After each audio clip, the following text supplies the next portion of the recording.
Saudara-saudari, Injil kita pada hari ini diambil dari Injil Matius bab 10 ayat 7 sampai 15. Pergilah dan beritakanlah kerajaan surga sudah dekat.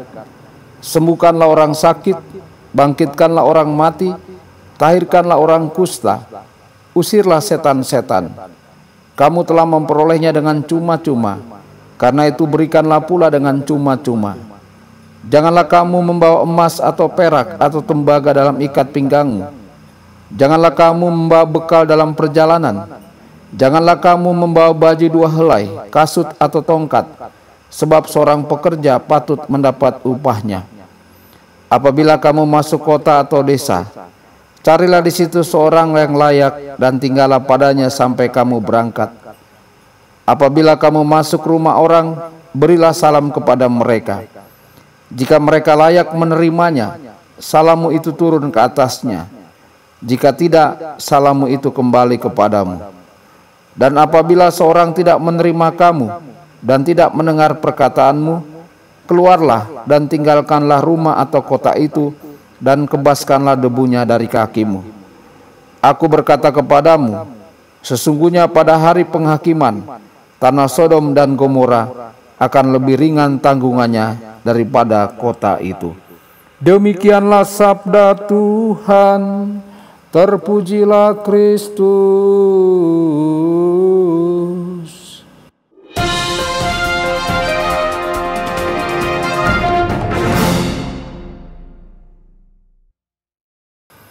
Saudara dan saudari terkasih dimanapun Anda berada, jumpa lagi dengan saya Romo Tedens dalam saluran Warta Kabar Sukacita.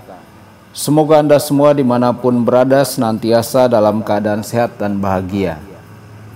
Perintah Yesus dalam Injil hari ini adalah pergilah dan beritakanlah kerajaan surga sudah dekat. Kerajaan surga atau kerajaan Allah tidak dapat disebarkan sambil duduk di kursi malas. Kita tidak bisa menunggu dunia yang membutuhkan Kristus untuk datang ke pintu kita. Membiarkan kesempatan di mana kita dapat melayani lewat begitu saja dan berharap orang lain akan mengambil inisiatif hanyalah sebuah sikap yang tidak mengikuti perintah Kristus. Pergilah berarti membuat hati dan mata kita peka terhadap mereka yang lapar akan Kristus, melihat wajah anggota keluarga dan rekan kerja kita lapar akan kuasa dan kasih karunia-Nya. Saudara-saudari terkasih, dalam budaya yang sakit dan melemah ini, pergi berarti menjangkau mereka yang perlu mengenal Kristus agar kerajaannya meluas. Kita tidak bisa mengambil rute yang mudah untuk berkhotbah. Kita harus menjangkau profesi-profesi dan bidang-bidang studi yang telah kehilangan martabat pribadi manusia. Kedokteran, hukum, politik, dan pendidikan. Perintah Kristus adalah memberi dari apa yang telah kita terima. Jika setiap hari kita membuat diri kita lebih sadar akan karunia yang telah diberikan kepada kita melalui kuasa Kristus, kita akan mewartakan Kristus kepada orang lain. Sebagai rasul, kita tidak pergi dengan kekuatan kita sendiri. Sebaliknya kita membawa kuasa Kristus untuk menyembuhkan, menyelamatkan, dan mengalahkan kejahatan. Dialah yang menggerakkan misi, yang menjadikan para rasul sebagai tim.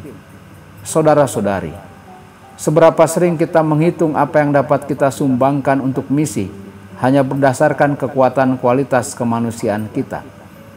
Seberapa sering kita memberi hanya dari diri kita saja, bukan dari rahmat yang telah kita terima dari Roh Kudus. Selain itu, apakah kita mengukur keaktifan kita semata-mata dari perspektif diri kita sendiri, bukan dari seluruh tubuh gereja, di mana para rasul lainnya bergandengan tangan dengan Kristus. Kuasa Allah yang menyelamatkan ditemukan di mana ada kepatuhan dan persatuan, bukan di mana hanya bakat, karunia, dan kemampuan alami yang berperan. Kristus menegaskan bahwa ketika kita menemui jalan buntu dalam hidup kita, ini bukanlah tanda kurangnya misi kita. Hasilnya terkait dengan pilihan kehendak bebas orang lain, serta rencana di mana kemandulan yang tampak adalah bagian dari ekonomi keselamatan Allah. Buah yang sedikit dalam misi bisa menjadi masa pemantapan komitmen kita untuk mengikutinya dalam segala situasi. Saudara-saudari terkasih, luangkanlah waktu untuk mengusir semua keputusasaan dan keraguan dan untuk membuktikan betapa otentiknya jawaban ya kita. Sebuah jawaban ya yang murni akan mencari kehendak Tuhan, dan misi yang ada hanya karena Tuhan menginginkannya, bukan untuk hasil yang mudah atau hasil dalam jangka pendek.